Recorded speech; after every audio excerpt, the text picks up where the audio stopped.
Hello everybody, Sam's Trains here and welcome back to the new and improved railway. Now today I haven't got an unboxing for you simply because today's Loco doesn't have a box and I'll explain a bit more about that later.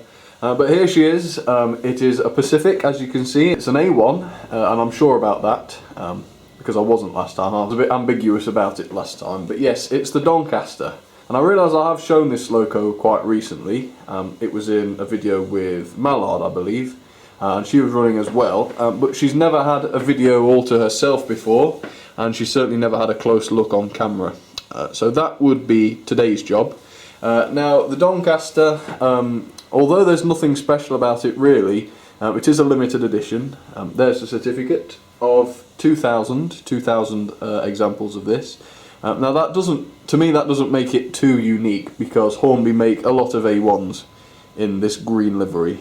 So really I think it's just the nameplate which makes it unique. But nonetheless, limited edition, not bad.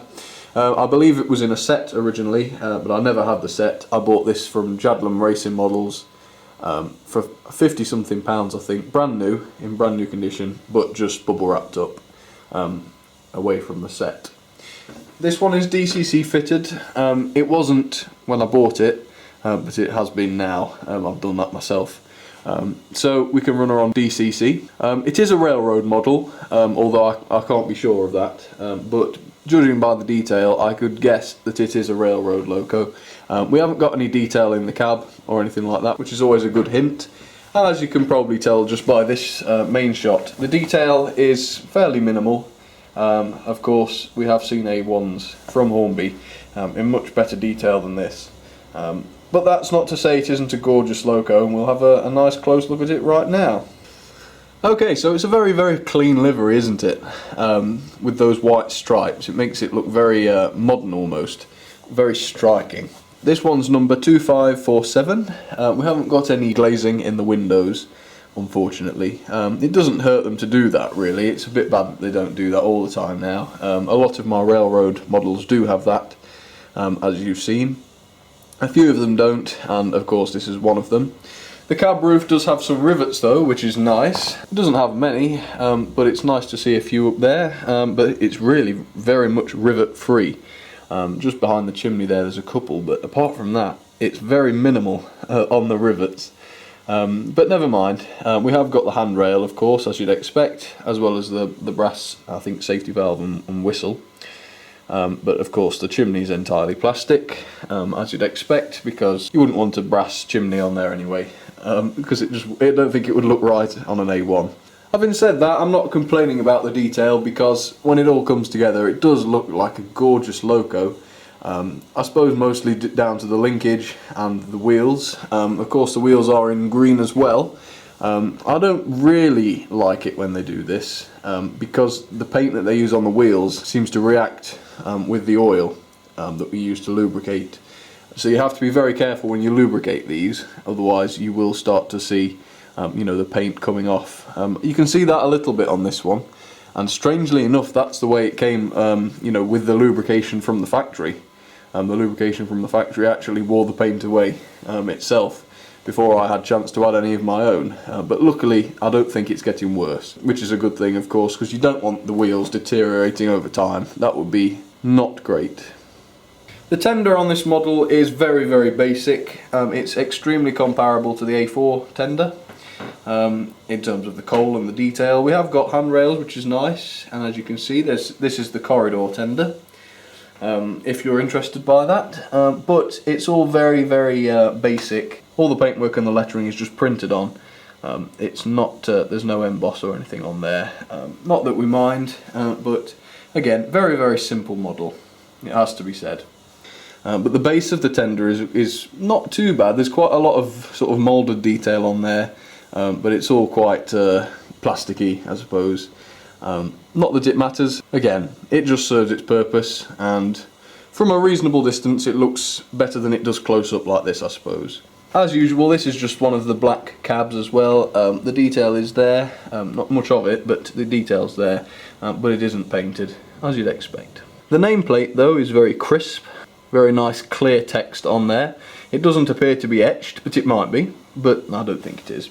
And of course the wheel arches have that gold trim, which sort of makes the livery really.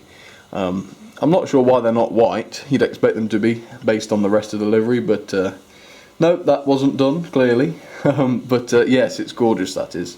I think that really makes them stand out quite a bit. Now back to the Loco. This the wheel at the back here is not on a separate truck. It is part of the Loco, which means that this version does not have a flanged wheel at the back. And I don't think it came with one either. It may have done in the set, but I didn't get one with it. But because I'm running on mostly third radius, I think I'm best without the flanges anyway. And lastly, but not least, we do have sprung buffers on the front and the back, which is cool. The buffer beam is strangely detailed actually for this model. It's got the running number 2547 and the space for the vacuum pipe. Of course that's not unusual, but for a Loco of such minimal detail, it's quite unexpected, so that's quite nice. You can see on the front of the boiler as well, there's some nice painted detail on there, which may have been stuck on actually. It doesn't look like it was moulded, but I think that helps to make it stand out once again. But yeah, we'll get her running now and see what you think to her when she's on the rails. Now I'm sorry, the inner line is still not working, so I can't run a second Loco today, so we'll just stick with her this time. Hopefully by the next video I will have rectified that and we can run more Locos. But yeah, let's do that. DCC, we'll put the teak coaches on, LNER. Of course it is an LNER Loco, so I do have coaches which are suitable. And I'll get onto that right now. Okay, she's on the main layout now. She's not coupled yet. I've got my 4 LNER teak coaches, which I'm going to try and film the coupling of once she's running. Now when she is running, you'll notice she does have a bit of a funny sound to her. It's nothing to do with you know, her condition. She's always run like it as far as I can remember, and she runs very nicely, but I can just describe it really as it sounds a bit like an air conditioner or something like that. Just it's like the odd click. It sounds a bit like a hiss. Not realistically, it doesn't sound like a train, which it could I suppose if it was a hiss, but it's a bit strange. I can't really describe it, but you'll probably hear it. The reason I say that is if you're wondering what the noise is, you know. If the camera doesn't pick it up, I needn't have mentioned it, but yeah, you probably will notice it. Right, let's have a look. Now I'm going to be controlling her with the DCC Select today. No particular reason, but you know, it cost me a lot of money at one time, so I like to keep using it occasionally just to get my money's worth. But anyway, I think we're ready now, so I will do the coupling, and this is with the Select. So here we go. Nice and gentle, if possible.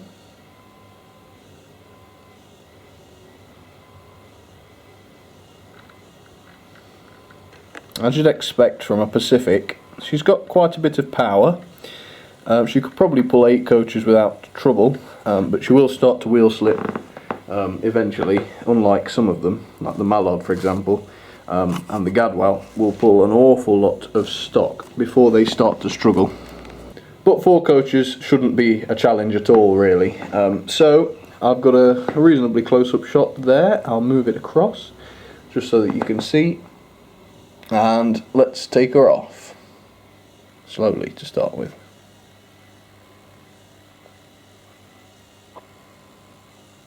There we go. Can't hear the noise yet, but you will once she gets going. There.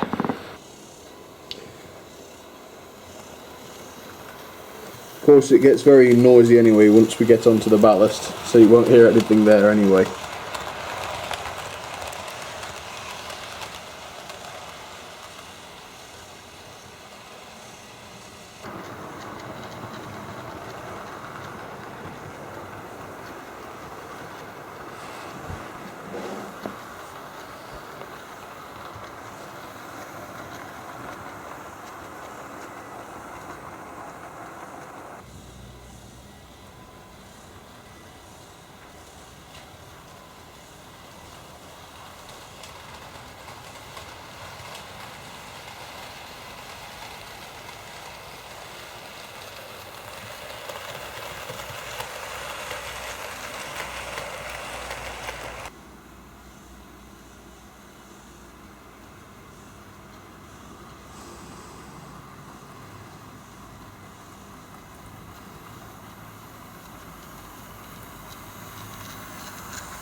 Well everybody, thank you very much for watching. I will just say that June was the best month the channel's ever had.